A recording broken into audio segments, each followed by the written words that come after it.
ना संघर्ष ना तकलीफ तो क्या खाक मज़ा है जीने में, बड़े बड़े तूफान थम जाते हैं जब आग लगी हो सीने में। तो स्वागत है दोस्तों आपका हमारे चैनल ईयर स्टडी सर्कल में। तो आइए स्टार्ट करते हैं आज का सेशन जो कि बायोलॉजी के हैं। आपको 30 क्वेश्चन मिलेंगे और मात्र 8 मिनट में मिलेंगे। ठीक है, तो आपको बस इतने ही 8 मिनट धैर्य बना के रखना है। ठीक है, या फिर उससे कम टाइम में हो जाएगा। तो बस चलिए स्टार्ट करते हैं सेशन को बिना टाइम वेस्ट किए, जो कि एग्जाम में पूछे जाते क्वेश्चन है। ठीक है, चलिए तो आज का जो पहला क्वेश्चन है कह रहा है कि शरीर की सबसे बड़ी ग्रंथि कौन सी है। ठीक है, शरीर की सबसे बड़ी ग्रंथि कौन सी है। तो शरीर की सबसे बड़ी ग्रंथि क्या है, यकृत है। क्या है, यकृत, जिसको हम लोग क्या बोलते हैं, लीवर बोलते हैं। ठीक है, अगला क्वेश्चन है दोस्तों, कह रहा है कि मनुष्य में मादा जनन अंग से किस हार्मोन्स का स्राव होता है। ठीक है, मनुष्य में मादा जनन अंग से किस हार्मोन्स का स्राव होता है। तो दोस्तों इससे होता है रिलैक्सिन। क्या होता है, रिलैक्सिन। तो रिलैक्सिन हमारा क्या हो जाएगा, राइट आंसर हो जाएगा सी हमारा। ठीक है, अगला क्वेश्चन है हमारे पास, कह रहा है कि मनुष्य में ऐच्छिक गतियों का नियंत्रण किसके द्वारा होता है। मनुष्य में ऐच्छिक गतियों का नियंत्रण किसके द्वारा होता है। तो देखिए इसका जो नियंत्रण होता है वो सेरिब्रम से होता है। किसके द्वारा होता है, सेरिब्रम के द्वारा होता है। तो राइट आंसर क्या हो जाएगा हमारा, ए हो जाएगा। ठीक है, आगे है शरीर का तापक्रम कहाँ नियंत्रित होता है। ठीक है, शरीर का तापक्रम कहाँ नियंत्रित होता है। तो जो शरीर का तापक्रम होता है वो हाइपोथैलेमस में नियंत्रित होता है। ठीक है, कभी कभी होते हैं ना हम लोग गुस्सा हो जाते हैं फिर कूल डाउन हो जाते हैं, तो किससे होता है, हाइपोथैलेमस तो हो जाएगा। तो हमारा राइट आंसर क्या हो जाएगा, सी हो जाएगा। ठीक है, अगला क्वेश्चन है दोस्तों कि अमीबा में भोजन का अंतःग्रहण किसके द्वारा होता है। ठीक है, अमीबा में भोजन का अंतःग्रहण किसके द्वारा होता है। तो अमीबा में होता है कूटपाद के द्वारा होता है। किसके द्वारा होता है, कूटपाद के द्वारा होता है। तो राइट आंसर हमारा क्या हो जाएगा, ए हो जाएगा। ठीक है, अगला है दोस्तों क्वेश्चन, निम्न में से कौन सा एंजाइम लार में पाया जाता है। ठीक है, तो देखिए लार में पाए जाने वाला एंजाइम को हम लोग बोलते हैं टालवीन। क्या बोलते हैं, टालवीन। ठीक है, तो ऑप्शन नंबर हमारा क्या हो जाएगा, सी हो जाएगा। ठीक है, आगे बढ़ते हैं अगले क्वेश्चन। ठीक है, वह प्रक्रिया जिसके द्वारा मनुष्य श्वासन ग्रहण करता है तथा छोड़ता है उसको क्या बोलते हैं। ठीक है, तो ये सिंपल क्वेश्चन है थोड़ा सा, उसको बोलते हैं श्वासोच्छ्वास। क्या बोलते हैं, श्वासोच्छ्वास बोलते हैं। ठीक है, श्वसन करने की क्रिया को। ठीक है, ऊर्जा उत्पादन के लिए कोशिका प्राय किसका उपयोग करती है। ठीक है, तो ऊर्जा उत्पादन के लिए कोशिका ग्लूकोज का उपयोग करती है। किसका उपयोग करती है, ग्लूकोज का। तो राइट आंसर हमारा क्या हो जाएगा, बी हो जाएगा। ठीक है, आगे बढ़ते हैं अगले क्वेश्चन की ओर। अगला क्वेश्चन कह रहा है किस अभिक्रिया द्वारा पौधों में ऑक्सीजन बाहरी वातावरण से कोशिकाओं में पहुंचता है। ठीक है, तो देखिए इसको हम लोग बोलते हैं विसरण। क्या बोलते हैं, विसरण बोलते हैं। तो इसको आप लोग याद रखिएगा कि विसरण होगा। ठीक है, अगला क्वेश्चन है निम्न, हाँ, श्वसन की अभिक्रिया में खाद्य पदार्थों की परि परिणति। ठीक है, परिणति क्या होती है। ठीक है, परिणति क्या होती है।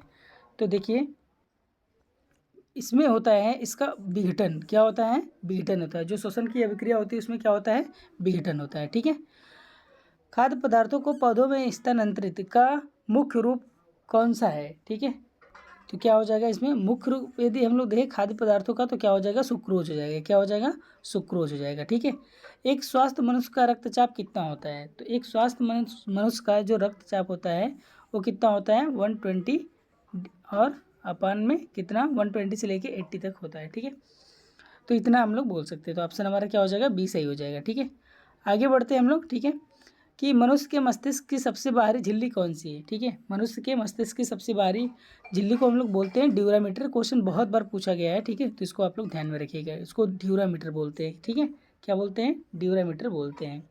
अगला क्वेश्चन है कि मनुष्य में सूंघने की क्षमता को नियंत्रित करता है। ठीक है, तो ध्रुवीय जो होता है हमारी, वो क्या करता है, मनुष्य के सूंघने की क्षमता को नियंत्रित करता है। ठीक है, आगे बढ़ते हैं। अगला क्वेश्चन जो है कह रहा है कि मनुष्य में बुद्धि एवं चतुराई का केंद्र है। ठीक है, तो मनुष्य में बुद्धि और चतुराई का केंद्र हमारा कहाँ पे होता है, सेरिब्रम। जिसके में ज़्यादा होता है वो क्या करता है, ज़्यादा दिमागदार होता है। ठीक है, चलिए अगला क्वेश्चन है। ठीक है, कह रहा है कि रक्त में ग्लूकोज की मात्रा नियंत्रित करता है। रक्त में ग्लूकोज की मात्रा नियंत्रित करता है। तो रक्त में ग्लूकोज की मात्रा इंसुलिन के कारण क्या होता है, नियंत्रित होता है। ठीक है, तो ऑप्शन नंबर हमारा क्या हो जाएगा, डी राइट आंसर हो जाएगा। ठीक है, ऑक्सीजन है। ठीक है, देखिए पूछ दिया है कि ऑक्सीजन है, तो ऑक्सीजन एक प्रकार का एंजाइम है। क्या है, एंजाइम। तो हमारा सी क्या हो जाएगा, राइट आंसर हो जाएगा। ठीक है, जय प्रक्रम के अंतर्गत कौन आता है? तो जय प्रक्रम के अंतर्गत देखिए पोषण भी आता है, श्वसन भी आता है, ठीक है, उत्सर्जन भी आता है, ठीक है। तो सभी के सभी आता है, मतलब खाना खाते हैं, सांस लेते हैं, जय प्रक्रम का ही है, ठीक है, इसी के अंतर्गत आता है, ठीक है। गोबर छता किसके अंतर्गत आता है? ठीक है, गोबर छता किसके अंतर्गत आता है? तो ये आता है मृत जीवी के अंदर आता है। किसके अंदर आता है? मृत जीवी के अंदर आता है, ठीक है। अगला है कि वायुमंडल में सामान्यतः कार्बन डाइऑक्साइड पाया जाता है। तो सबको पता होगा कि कार्बन डाइऑक्साइड जो होता है 0.03% होता है। कितना होता है? 0.03% हमारा कार्बन डाइऑक्साइड पाया जाता है, ठीक है। अगला है छाया में पनपने वाले पौधों को क्या कहते हैं? यदि कोई पौधा है छाया में पनप रहा है तो उसको बोलते हैं सियोकाइटस। क्या बोलते हैं? सियोकाइटस बोलते हैं, ठीक है। तो राइट आंसर हमारा क्या हो जाएगा? सी हो जाएगा, ठीक है। मनुष्य में मुख्यतः श्वसन अंग है, ठीक है। देखिए श्वसन अंग सबको पता है कि श्वसन अंग किसको बोलते हैं, तो लंग्स को बोलते हैं, जिसको हम लोग बोलते हैं हिंदी में फेफड़ा, ठीक है। अगला क्वेश्चन हमारे पास कि निम्नलिखित में से कौन सी बीमारी श्वसन तंत्र से संबंधित है? ठीक है, श्वसन तंत्र को प्रभावित करने वाला देखिए, एक तो डायरिया हो गया हमारा, सॉरी डायरिया नहीं है, टीबी है, निमोनिया है, ठीक है। ये श्वसन तंत्र को क्या करता है? प्रॉब्लम दे देता है, ठीक है। तो बी और सी दोनों हो जाएगा, ठीक है। अगला दोस्तों क्वेश्चन है हमारे पास, कह रहा है कि उच्च रक्तचाप का, हाँ, उच्च रक्तचाप की अवस्था को क्या कहते हैं? ठीक है, तो उसको बोलते हैं हाइपरटेंशन। क्या बोलते हैं? हाइपरटेंशन। तो हमारा राइट आंसर क्या हो जाएगा? सी हो जाएगा, ठीक है। अगला क्वेश्चन है कि मछलियों में उत्सर्जन किस पदार्थ का है? ठीक है, मछलियों में उत्सर्जी पदार्थ क्या है? सॉरी, मछलियों में उत्सर्जी पदार्थ क्या है? तो मछलियों से हमें अमोनिया मिलता है। क्या मिलता है? अमोनिया, ठीक है। अगला है पौधों में आवश्यकता से अधिक जल किस प्रकार द्वारा बाहर निकाले जाते हैं? तो वाष्पोत्सर्जन के द्वारा निकालते हैं। किसके द्वारा? वाष्पोत्सर्जन के द्वारा निकालते हैं, ठीक है। निम्न में से किसे प्रकाश संश्लेषित अंग कहते हैं? ठीक है, तो देखिए प्रकाश संश्लेषित अंगक हम लोग बोलते हैं पत्तियों को, क्योंकि पत्तियां से हमारे क्या होता है? प्रकाश संश्लेषण की अभिक्रिया होती है, ठीक है। अगला है दोस्तों क्वेश्चन, कह रहा है कि पौधों में गैसों के आदान प्रदान के लिए रहते हैं। तो पौधों में गैसों के आदान प्रदान के लिए रंध्र रहते हैं। क्या रहते हैं? रंध्र, ठीक है। क्या रहते हैं? रंध्र रहते हैं, ठीक है। तो ऑप्शन नंबर हमारा बी हो जाएगा, ठीक है। अगला क्वेश्चन दोस्तों कि फेफड़ों का आकार होता है, ठीक है। तो जो फेफड़े का आकार होता है वो शंक्वाकार होता है। कैसा होता है? शंक्वाकार होता है। आपने देखा होगा कि ऐसे हमारे फेफड़े होते हैं, ठीक है, शंक्वाकार होते हैं, ठीक है। अगला क्वेश्चन दोस्तों कि भोजन का पाचन किस प्रकार की अभिक्रिया है? ठीक है,